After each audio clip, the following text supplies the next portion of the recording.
Hi guys! In this video, I'll be talking about how to even out the imbalances in your body by using pandiculation to release your chronic muscle tension. This is for people who are enrolled in my online program and for people who have learned clinical somatics elsewhere. So we all have imbalances in the patterns of muscle tension between our right and left sides. That's because of how we use the dominant side of our body differently than our non-dominant side. These imbalanced muscular patterns begin in childhood. As we get older, we can develop habits of using the right and left sides of our body so differently that our patterns of muscle tension actually pull our skeleton out of alignment. This can cause chronic pain and even damage to the structure of our body. In this video, I'm going to talk about how to explore and figure out what your imbalances are and strategies to fix those imbalances so that you can use your body in a more balanced way and get out of pain. Let's start by first talking about a scenario in which you feel like one side of your body is much tighter than the other side. Imagine that the piles of sand in this photo represent the amount of muscle tension in the right and left sides of your body. If you practice clinical somatics exercises equally with both sides of your body, you'll be reducing your overall muscle tension, and both of those piles will gradually get smaller. But the imbalance will still be there, and you may still experience your pain or alignment issue because you're still being pulled out of alignment. I'll talk about how to practice the exercises more with your tighter side later in the video. You can use the same analogy for the front and back sides of the body.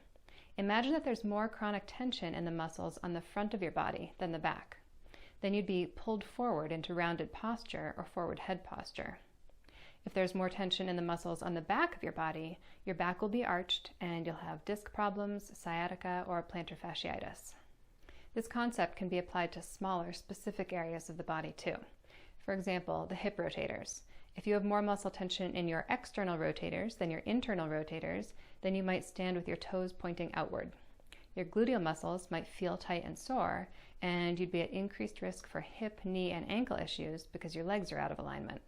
So as you practice your somatics exercises every day and become more aware of how you use your body in your daily life, I want you to start paying attention to the imbalances in your muscle tension and posture. Then you can start tailoring your daily practice to address those imbalances. Now, if you're already practicing clinical somatics exercises, then you're familiar with pandiculation. Pandiculation is our nervous system's innate response to the buildup of muscle tension, and it's the movement technique that makes clinical somatics exercises so effective. Pandiculation works by contracting the chronically tight muscles even more than they're already contracted, and then releasing extremely slowly and consciously out of that contraction. This conscious contraction and release sends accurate biofeedback to the nervous system about the level of tension in your muscles, and it reduces the baseline level of tension being set by the nervous system. So let's talk about how to tailor your daily practice to address your imbalances. For right now, just pick one imbalance in your body to think about. To release the tight muscles that are causing that imbalance, you need to go deeper into that pattern, contracting the tight muscles even more, and then release slowly out of it. So to start with, you need to think about which clinical somatics exercises bring you deeper into that pattern. I'll give some common examples. If you have a tight, arched lower back, then you need to do exercises that arch and contract the lower back muscles even more, and then slowly release them. The arch and flatten, back lift, arch and curl, and all the arch and curl variations, the lower back release, iliopsoas release, standing hamstring release, seated hamstring release, and the head and knee lifts are all going to be helpful if you hold your tension in the muscles on the back of your body. If you have the opposite pattern, rounded posture, then you need to do exercises that bring you deeper into that rounded posture, contracting the muscles on the front of your body, and then slowly releasing them. The arch and flatten, arch and curl, and all of the arch and curl variations, the head lifts, and the diagonal curl will all help you to release those tight abdominal and chest muscles so that you can stand up straight easily and without effort. How about functional leg length discrepancy? This is the most common issue I hear about from students when it comes to imbalances between the right and left sides of the body. So which exercises hike your higher hip up even higher, contracting those tight waist muscles, and then slowly releasing them? The side curl is a very important one for you to do, as well as proprioceptive exercise 2. Hip slides, the iliopsoas release, the big X, and hip directions will also be helpful. How about idiopathic scoliosis? Which exercises bring you deeper into your curve and then slowly release out of it?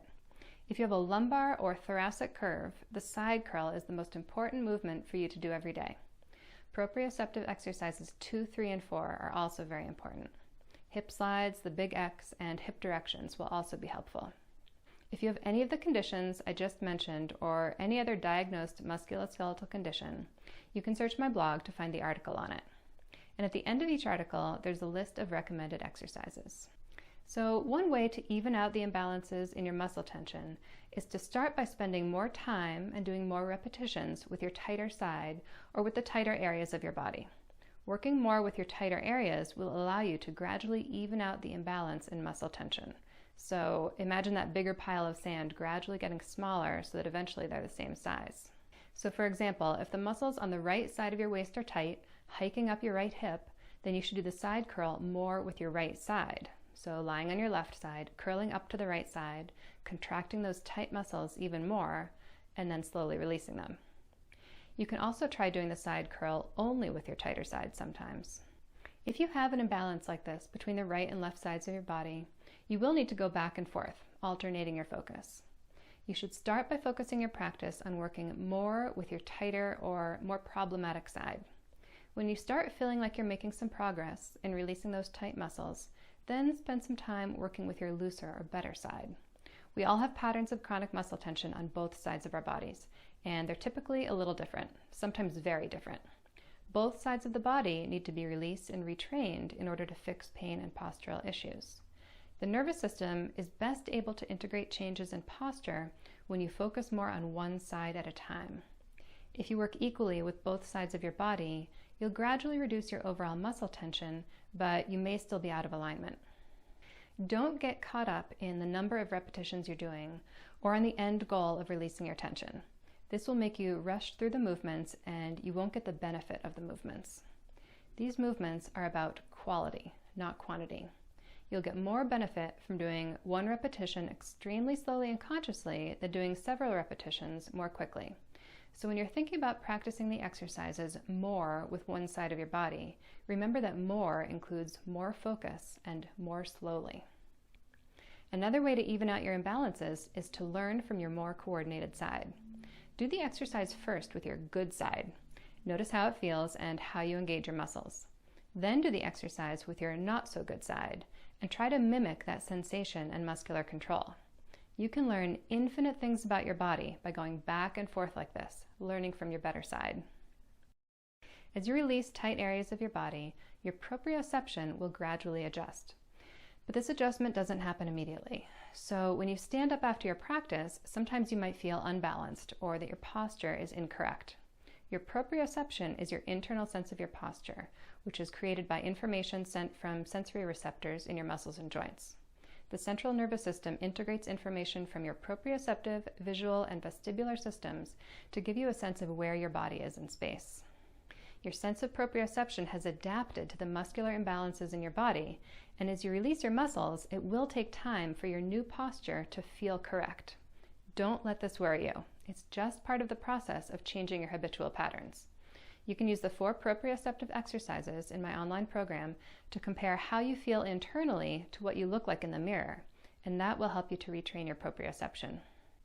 If you're still not sure where to start, don't worry. If you practice the exercises every day and stay very aware of what you're feeling in your body as you do them, your internal awareness will improve quickly. You'll become aware of certain areas of your body where you feel tight. Then you can start focusing on those areas. After a few days or a few weeks, you might feel like those areas are becoming looser and more relaxed, and then you might start to become aware of other areas of your body that need attention. Then you can start to focus more on those patterns of tension. This process can continue indefinitely. That's why I compare it to peeling an onion. You'll release an area of your body or pattern of tension, and then you'll become aware of the next and the next. So one sequence of exercises will not address your needs forever. You'll need to let your daily practice naturally evolve as you unravel your patterns of tension. I encourage you to pandiculate patterns of tension and don't get caught up with focusing on specific muscles. This concept is easier to understand if you've been practicing the exercises for a while and you've become aware of your full body patterns of tension. One tight muscle is never the sole cause of a pain or problem. You might be feeling tightness or pain in just one muscle or in just one small area of your body, but I promise there's always a larger pattern of tension present. You probably won't make lasting progress until you address that entire full body pattern of tension. If you ever feel like you've hit a plateau in your progress, or if you're stuck and can't figure something out, try these things. Do different exercises. Practice and explore movements that you learned in the courses and then forgot about, or ones that you thought weren't helpful for you. You might be amazed at what you feel and learn from the exercises that you don't do very often. They might become part of your regular practice, or they might make you aware of somewhere in your body that you're holding tension. Remember, insanity is doing the same thing over and over again and expecting different results. So if you're stuck, try something new. Another thing you can try is doing the same exercises but more slowly. I can't stress enough how important it is to practice these movements as slowly as possible. Stay engaged and release as slowly as you can up until the very end of the movement. If you ever stop feeling benefit from a particular exercise, just try doing it more slowly. Lastly, notice what you're doing in your daily life that could be keeping you stuck in patterns of tension. Is it how you use your body when you're exercising? Is it how you sit at your desk or on the couch? Or is it the position you sleep in? If you practice somatics exercises for 30 minutes a day, you're spending the other 23.5 hours reinforcing habitual patterns. So consciously integrating what you've learned from your clinical somatics practice into your daily life is critical if you want to make lasting changes. When you first start learning clinical somatics, it's easy to feel goal-oriented about the process. When will you get out of pain? Or when will your posture become perfectly straight? Everyone's muscular patterns are unique, so there's no way to predict how long it will take. But as long as you're heading in the right direction, that's all that matters.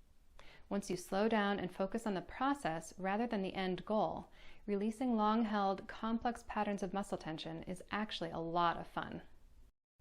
So don't try to rush the process or force something to change. It doesn't work.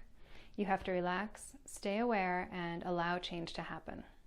Explore the movements every day as if it's the first time you've done them. This will allow you to learn something new every time you practice. I hope this was helpful. Thanks for watching, guys.